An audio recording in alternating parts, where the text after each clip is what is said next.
கொடியேற்றத்துடன் தொடங்கிய புனித ஆரோக்கிய மாதா பேராலயம் ஆண்டு பெருவிழா மக்கள் கடலில் வேளாங்கண்ணி. நாகை மாவட்டம் வேளாங்கண்ணி புனித ஆரோக்கிய மாதா பேராலய பெருவிழா ஆகஸ்ட் 29ஆம் தேதி கொடியேற்றத்துடன் தொடங்கியது. முன்னதாக மாலை 5:45 மணியளவில் பேராலய முகப்பிலிருந்து திருக்கொடி ஊர்வலம் புறப்பட்டு முக்கிய வீதிகள் வழியாக வலம் வந்து தஞ்சை மறைமாவட்ட ஆயர் சகாயராஜ் அவர்களால் திருக்கொடி புனிதம் செய்யப்பட்டு கொடியேற்றும் நிகழ்ச்சி நடைபெற்றது. பக்தர்கள் மரியே வாழ்க என சரண கோஷம் எழுப்பினர்.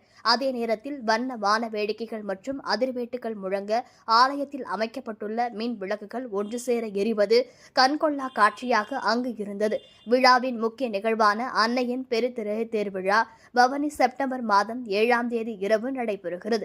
8ஆம் தேதி அன்னையின் பிறந்தநாள் சிறப்பு திருப்பலி முடிந்த பிறகு மாலை கொடி இறக்கத்துடன் விழா நிறைவு பெறும். திருவிழாவையொட்டி தமிழகத்தின் பல்வேறு பகுதிகளில் இருந்தும் சிறப்பு பேருந்துகளும் சிறப்பு ரயில்களும் இயக்கப்படுகின்றன.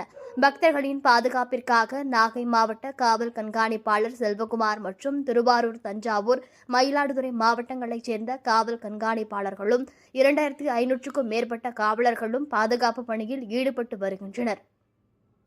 உயர் கண்காணிப்பு கோபுரங்கள், கேமராக்கள் பொருத்தப்பட்டு 4 ட்ரோன்கள் மூலமும் குற்ற சம்பவங்கள் நடைபெற வண்ணம் கண்காணித்து வருகின்றனர். விழா காலங்களில் கடலில் குளிக்க தடை விதிக்கப்பட்டுள்ளது.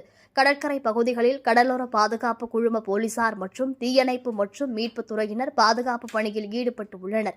வேளாங்கண்ணி ஆரோக்கிய மாதா பேராலய ஆண்டு பெருவிழா கொடியேற்றத்திற்காக நாகை மற்றும் கீழ்வேளூர் வட்டங்களில் உள்ள பள்ளி மற்றும் கல்லூரிகளுக்கு மட்டும் உள்ளூர் விடுமுறை அளிக்கப்பட்டது. விழாவில் மாவட்ட ஆட்சியர் ஆகாஷ் கலந்து கொண்டார். வேதா நியூஸ் டைம் செய்திகளுக்காக செய்தியாளர் அஷிபுல்லா.